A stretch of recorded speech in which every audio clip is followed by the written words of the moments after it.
Shalom sahabat suara kebenaran, salam sejahtera dalam kasih Tuhan kita Yesus Kristus.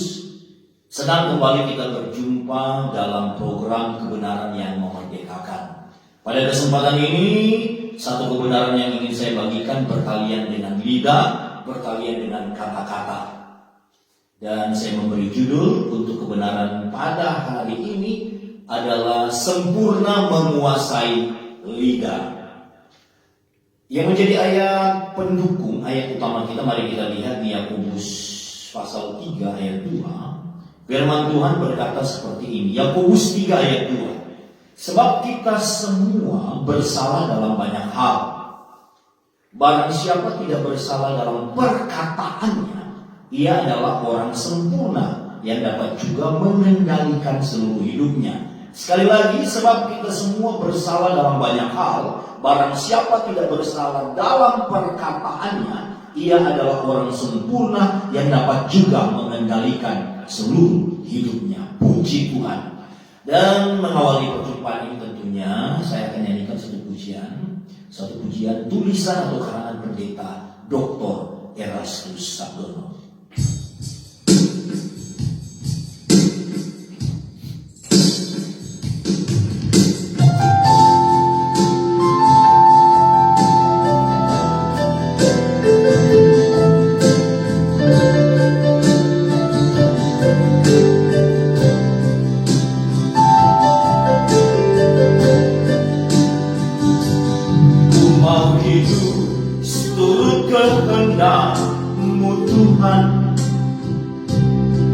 Ku mau memberi semua yang Bapa inginkan. Ku mengasihimu lebih dari semua, melayanimu di bumi, di surga. Ku mau hidup seturut kehendak-Mu Tuhan. Ku mau memberi semua yang Bapa inginkan. Ku mengasihimu lebih dari semua, melayanimu di bumi, di surga. Kau ajarku hidup yang sungguh berarti seperti yang Engkau jalani. Aku yang tercurah, roti yang terpecah, hidup bermakna bagi sesama.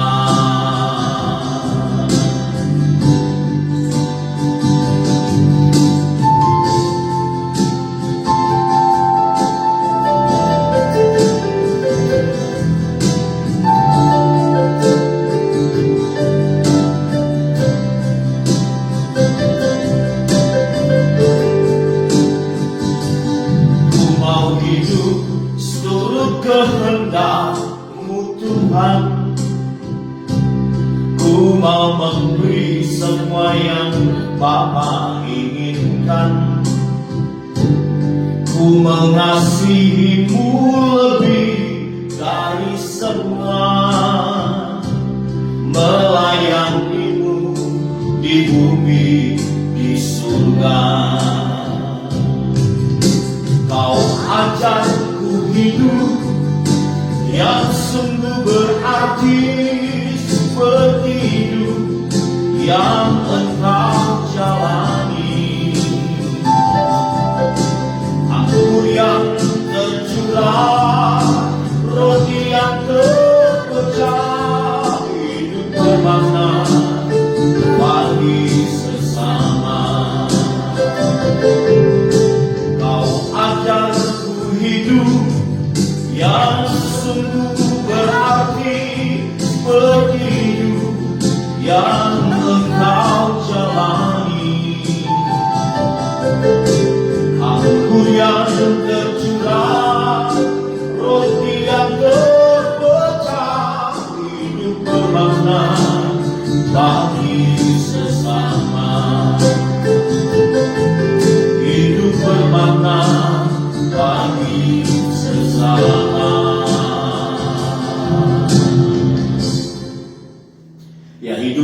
bermakna bagi sesama. Saudaraku yang dikasihi oleh Tuhan, berbicara mengenai sempurna menguasai lidah adalah satu tema yang sangat penting yang merupakan pesan Tuhan bagi kita orang percaya.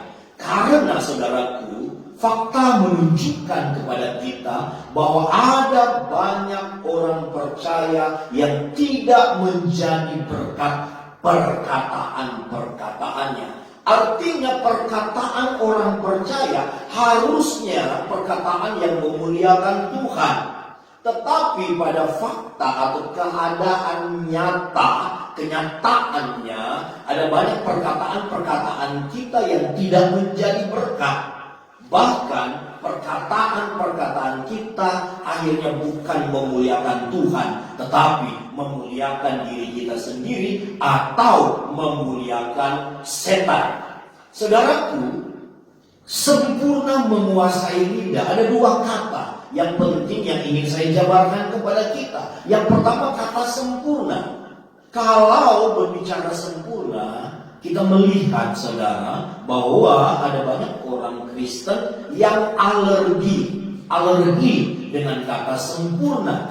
Bagaimana manusia bisa sempurna katanya? Bukankah sempurna itu hanya dimiliki oleh Tuhan saja? Tunggu dulu saudaraku yang dikasihi oleh Tuhan. Kalau Tuhan berkata dalam Matius 5 ayat 48, kamu harus sempurna, you must be perfect. Sama seperti Bapa yang di surga adalah sempurna, itu berarti bahwa Tuhan memerintahkan untuk kita sempurna. Tanpa terkecuali di dalamnya adalah sempurna menguasai perkataan kita, sempurna menguasai lidah. Firman Tuhan berkata begini, apa yang sudah saya bacakan tadi, barang siapa tidak bersalah dalam perkataannya, dia adalah orang sempurna. Berarti saudaraku, saudara dan saya bisa menjadi orang sempurna dalam hal berkata-kata. Hanya yang menjadi pertanyaan mau atau tidak mau. Bagi manusia mungkin mustahil saudaraku untuk sempurna, tapi tidak mustahil bagi Tuhan. Katakan amin. Nah, ada banyak orang berkata saya tidak bisa sempurna. Sebenarnya bukan dia tidak bisa, tetapi sesungguhnya karena dia sudah mental block saudaraku.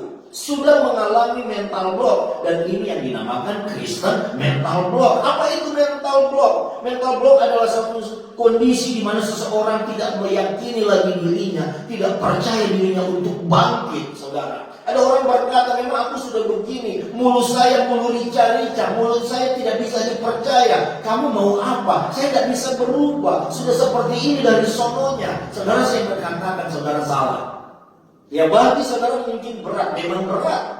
Memang secara manusia itu mustahil, tapi tidak mustahil bagi orang yang merindukan untuk terus berjuang ke arah kesempurnaan seperti yang Bapa kehendaki, Bapa perintahkan. Ingat, sempurna menguasai lidah itu adalah perintah Tuhan, adalah kehendak Bapa. Orang Kristen harus melakukan kehendak Bapa. Karena kalau kita tidak melakukan kehendak Bapa, kita tidak akan dikenal oleh Bapa. Suatu hari nanti Tuhan akan berkata, aku tidak pernah mengenal engkau, enyahlah engkau membuat kejahatan. Nah, pada kesempatan ini saudaraku, bangkitlah dari mental block. Memang ada alasan bagi kita. Ada 1001 alasan kita bisa berkata bahwa kita tidak bisa. Saudara, janganlah mental block ya. Kita melihat mengapa orang menjadi mental block. Memang orang mental block karena dia berteman dengan dunia. Dia serupa dengan dunia, pergaulannya. Ingat, pergaulan yang buruk merusak kebiasaan yang baik. Nah, mental block juga karena orang pernah mengalami trauma masa lalu, sehingga dia berkata memang sudah tidak bisa saudara. Tapi pada kesempatan ini saudara, Tuhan mengatakan kepada kita, ini perintah dan Tuhan memampukan kita untuk sempurna menguasai lidah. Hanya yang menjadi permasalahan mau atau tidak mau. Nah, ayat-ayat firman Tuhan yang ingin saya bagikan kepada kita saudaraku, selain yang tadi Yakobus 3 ayat 2, ada beberapa ayat lagi ya. Saudara, mari kita lihat mengenai 1 Petrus 3 ayat 10. Ya. 1 Petrus 3 ayat 10, firman Tuhan berkata apa? Siapa yang mau mencintai hidup dan mau melihat hari-hari baik, ia harus menjaga lidahnya terhadap yang jahat dan bibirnya terhadap ucapan-ucapan yang menipu. Saudara, ada perkataan umum ya. Ada seperti moto atau kalimat umum yang berkata, mulutmu harimaumu, hidup dan matimu dikuasai oleh lidahmu. Karena mulut badan binasa. Ini memang benar, saudaraku. Nah, oleh sebab itu, sebagai orang percaya yang ingin melihat hari-hari hidupnya baik dan ingin mencintai hidup, ya jagalah perkataan-perkataan, jagalah lidahmu. Nah, ada lagi ayat yang ingin saya bagikan kepada kita, yang saya ambil dari Yakobus 3 ayat 9. Mari kita lihat Yakobus 3 ayat 9. Yakobus 3 ayat 9 berkata, dengan lidah kita memuji Tuhan Bapa kita, dan dengan lidah kita mengutuk manusia yang diciptakan menurut rupa Allah. Dari mulut yang satu keluar berkat, dan dari mulut yang sama keluar kutuk. Hal ini, saudara-saudaraku, tidak boleh demikian terjadi. Begini, saudaraku yang dikasihi oleh Tuhan, menjadi orang Kristen, kalimat atau perkataan yang keluar dari bibirnya adalah perkataan-perkataan yang membangun. Harusnya seperti itu. Jadi kita harus menghindari perkataan-perkataan yang sebenarnya itu hoax atau gosip, fitnah. Ada banyak orang Kristen terjebak dalam satu suasana kehidupan gosip. Ya. Dia tidak nyaman hidupnya. Orang-orang seperti itu tidak nyaman hidupnya kalau tidak bergosip, saudara. Coba saudara lihat bagaimana kehidupan seorang provokator. Provokator itu menyebarkan fitnah, menyebarkan tipu, menyebarkan kebohongan, saudaraku. Yang menjadi pertanyaan, apakah ada banyak orang Kristen seperti ini? Banyak, saudara. Ya, ada banyak orang Kristen mulutnya tidak menjadi berkat. Mengapa? Karena dia bergaul dengan dunia. Pikirannya pikiran dunia. Saudaraku, firman Tuhan berkata, janganlah kamu serupa dengan dunia ini, tapi berubahlah kamu oleh pembaruan budimu, sehingga kamu dapat membedakan manakah kehendak Allah, apa yang baik, berkenan, yang kudus, dan yang sempurna. Nah, jadi pada kesempatan ini, saudaraku, saya mengajak kita bersama untuk mampu menguasai lidah, sempurna menguasai lidah, tentunya dengan pertolongan Roh Kudus. Ya, oleh Roh Kudus kita dimampukan, tapi kita perlu respon dan kita harus berjuang. Saudara, ada satu percakapan yang cukup menyakiti hati saya sebenarnya. Bagi saya itu tidak wajar, tidak boleh dilontarkan oleh orang Kristen.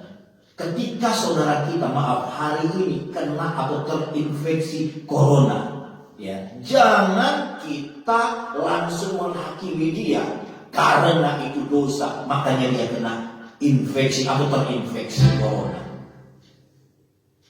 Ya, tidak, saudaraku.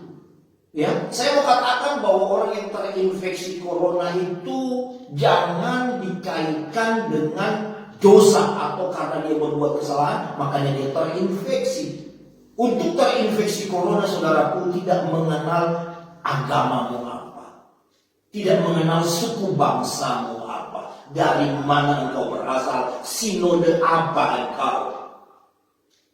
Kalau memang ada teman-teman kita atau saudara seiman yang terinfeksi, saudaraku, coba kita berpikir yang positif, berpikir seperti Tuhan berpikir. Tidak ada sesuatu terjadi dalam diri orang percaya tanpa seizin Tuhan. Jadi hati-hati dengan perkataan kita. Jangan langsung kita katakan itu karena dosa, makanya dia kena corona. Nggak boleh, saudaraku. Oh, itu karena sinodenya bersalah, ya? Nggak ada hubungannya, saudaraku, ya. Jangan bawa-bawa sinode, jangan bawa-bawa iman seseorang. Jangan lagi kita katakan, oh itu karena dia berdosa. Nah saudara, kalau mengatakan itu, saudara sudah bersalah dengan mulutmu, bersalah dengan lidahmu. Dan Anda tidak tergolong orang yang mampu mengekang lidahmu. Dan firman Tuhan dengan tegas berkata, orang yang mulutnya tidak bisa dikekang, ya, mulutnya tidak bisa dipegang, perkataannya tidak bisa dipercaya, sia-sia ibadahnya.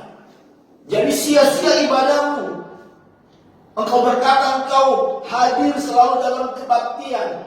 Engkau berkata bahwa engkau rajin ke gereja, rajin berdoa, bahkan rajin melayani. Tapi kalau mulutmu tidak menjadi berkat, Tuhan katakan dengan tegas, sia-sialah ibadah. Jadi bagaimana dong Pak hari ini? Mari kita bawa mulut kita ini kepada Tuhan. Kita bawa setiap perkataan kita kepada Tuhan. Bereskan hatimu, karena dari hatimu terpancar kehidupan. Terpancar lewat mana? Terpancar lewat perkataan. Jadi mari bangun kehidupan kita, bangun kehidupan orang lain, buat hidupmu bermakna bagi sesama. Dengan apa? Mengeluarkan kata-kata yang menjadi berkat. Berkata-katalah seperti yang Tuhan kehendaki. Jangan jadi pencemooh, ya, jangan jadi penfitnah, jangan jadi fasik. Kiranya firman Tuhan yang saya sampaikan pada kesempatan ini membuat hidup kita jadi bermakna bagi sesama, dan Tuhan Bapa di surga dimuliakan. Tuhan Yesus memberkati kita. Doa saya terus bagi kita semuanya, Anda terus naik, bukan turun, dalam pengertian Anda makin dipercaya oleh Tuhan karena Anda layak dipercaya. Tuhan Yesus memberkati.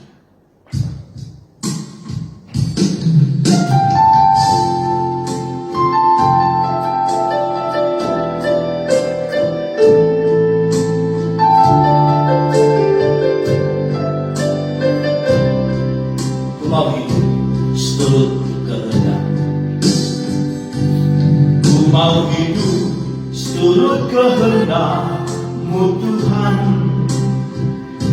Ku mau memberi semua yang Bapa inginkan. Ku mengasihi-Mu lebih dari semua, melayani-Mu di bumi, di surga. Kau ajar ku hidup, Kau ajar ku hidup yang sungguh berarti, seperti hidup yang Engkau jalani. Anggur yang tercurah, roti yang terpecah, hidup bermakna bagi sesama. Kau ajar ku hidup, Kau ajar ku hidup yang sungguh berarti, seperti hidup yang Engkau jalani. Anggur yang tercurah, anggur yang tercurah, roti yang terpecah, hidup bermakna bagi sesama. Hidup bermakna bagi sesama. Hidup bermakna